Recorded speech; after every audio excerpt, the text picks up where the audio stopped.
We Happy Few. So I'm a bit sad doing We Happy Few review. I should have taken some joy before I wrote the script. Anybody, do you have any joy? I really need it. I'm starting with a review now. Please, I need it. I'm depressed as a donkey. The experience was sad even if the title was happy. So We Happy Few is an action-adventure game. It was developed by Compulsion Games and published by Gearbox. This game was funded through Kickstarter amongst other publishers. They asked for $250,000 and they got $334,000. One can hope that $80,000 extra dollars could give you more of the polish that this game so desperately needed. So the action takes place in mid-1960s, following an alternative version of World War II. In this universe, UK tried to fend off Germans alone, as Allied forces never offered any aid. Battle of the Britain was inevitably lost, and Nazis took over the whole country. During this hostile takeover, a small island town of Wellington Wells allowed Germans to take it willingly, in return to allow citizens there to live free. But as this decision was a host to many regrets and bad memories, a new hallucinogenic drug, joy, was invented. It suppressed bad feelings and memories and made all the citizens feel in content, and also made them happy. It also made them compliant to manipulation and censorship. Also, law enforcement enforces you to take those drugs. If you don't, well, you're a downer. So you have few stories in this game. You play as Arthur, Sally and Ollie. Each one of them has their own backstory and a different ending as well.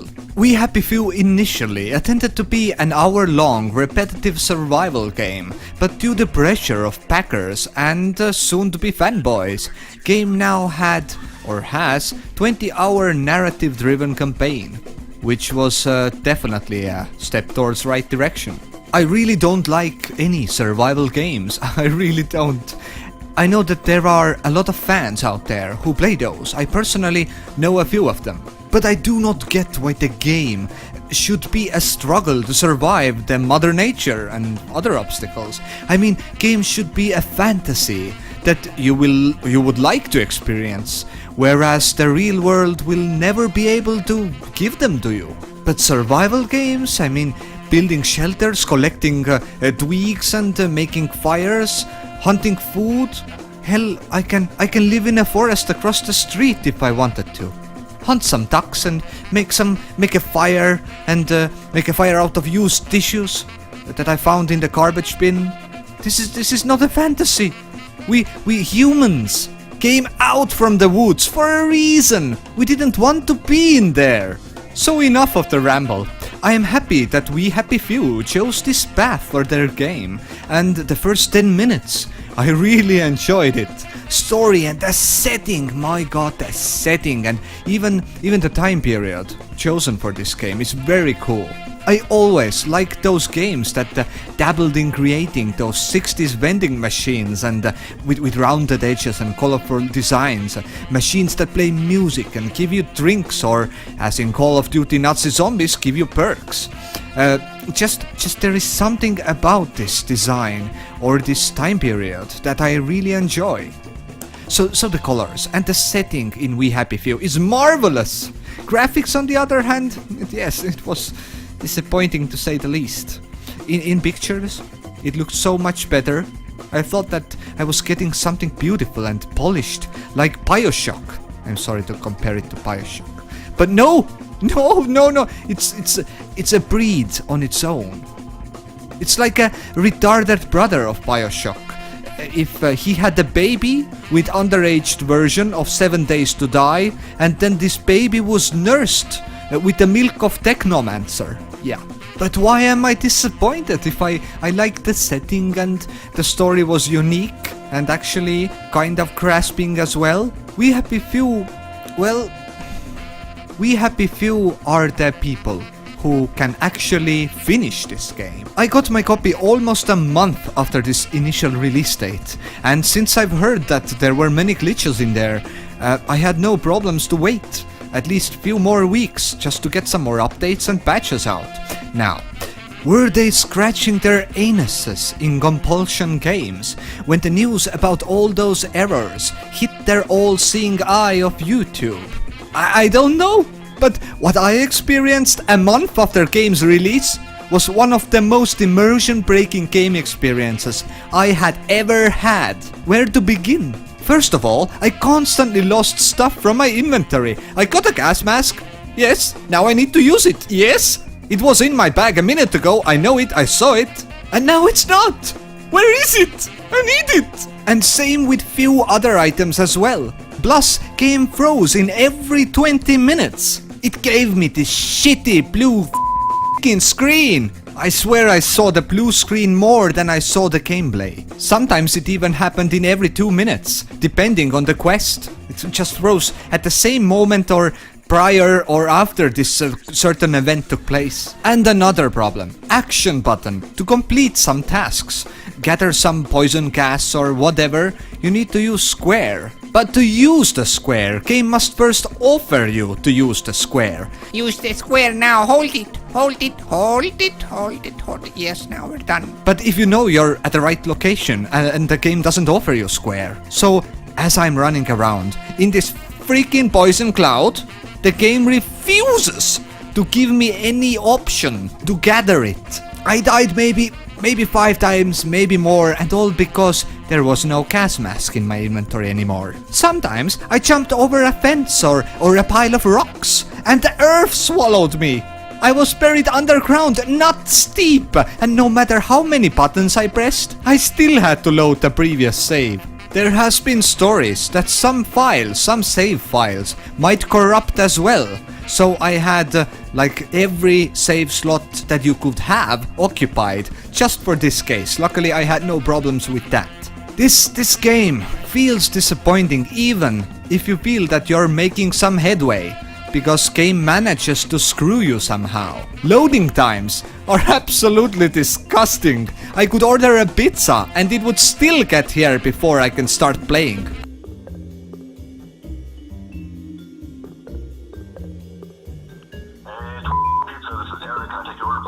Eric, I am running out of battery on my phone. I have an order for you, so write it down fast.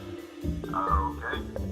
Let me get a pepperoni pizza with a large, cheese another medium, and sprinkle it with some garlic. Yeah, stick it up in the beautiful oven's half rack. I just want a pizza I can nibble like a pack rat. Scratch that. I want a sweet with some pickles and a beautiful mozzarella and some beef in the middle. Try and make it with a nice golden crust. I'll fold it once, so whether it's hot, cold, or warm, it's stuffed with cheese. It'll be so yummy, delicious. Don't want it nutritious. I don't want to touch any dishes. I just want to put my tummy in stitches. Tell it quick bust. Let me get a thick crust pizza with a pick plus. Couple of breadsticks and a bottle full of soda chicken wings, and then a model doing yoga.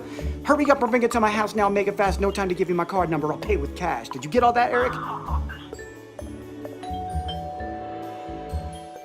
And if you die every couple of minutes, as I did in this freaking poison cloud, you might take a day off from the work next day because you're not going to make it. All the weapons in this game have a duration meter that will, well, basically show you how much usage you have left. But there's no way to repair anything. Why the hell can you collect repair kits then? Also, you can't equip your weapon while you're swinging your fists. Well, you need to wait after the completion of this animation, and then you can equip it. It's so stupid.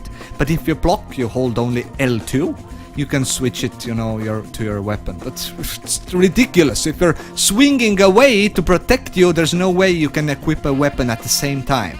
Okay, but fighting your enemies is mostly fun times. I mean, it's a bit clunky every now and then, but most of the time you will battle for your inventory space. Because there is very a limited amount of it, considering the shit you need to have, or at least you want to have. So the world is full of stuff you want to gather. You want to gather every flower, you want to gather every used band-aid, you want to have everything. But the biggest enemy in this game is your inventory. Yeah, I mean, not the enemies. There are no bosses as well. It's just painfully agonizing pain is making space. Because each time you need to throw away something that you don't want to throw away. And then later on, you find out that this certain piece you took out, well, this is what you need now. Happened to me with a whiskey bottle. Also, there are crafting tables across the world. There are many of those everywhere, but why? You can craft everywhere you want in your menu.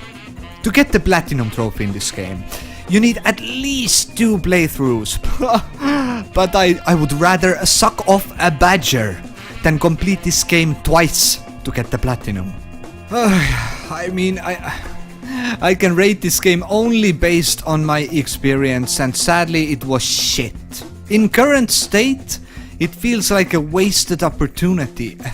This game got so much right. I mean, it has the skeleton of a model and the appearance of fat bastard. Maybe they will patch it up someday, like they did with No Man's Sky. Maybe they will patch it someday, but I think my attention will be long elsewhere by then. So anyways, I mean, for what it is, this game deserves 5 out of 10 just because half of everything was good. And the final word, to be honest, to be completely honest, I don't want to do negative reviews. I don't get many views anyways, so I don't care if I do positive or negative reviews. But the problem with this game is that it actually was a torture to play this one. I've been never so aggravated playing through one of those games that, you know, this was a experience on its own. And now I'm playing through Tomb Raider, which seems really good because, yeah, I know it's linear and everything, but it seems really good because it's more of a movie. Go there and check out the movie, you know. So anyways, I'm Sillyllamaz, and thanks for watching, and if you enjoyed this review, hit that like, smash that bell, and if you dare, subscribe as well. Till next time.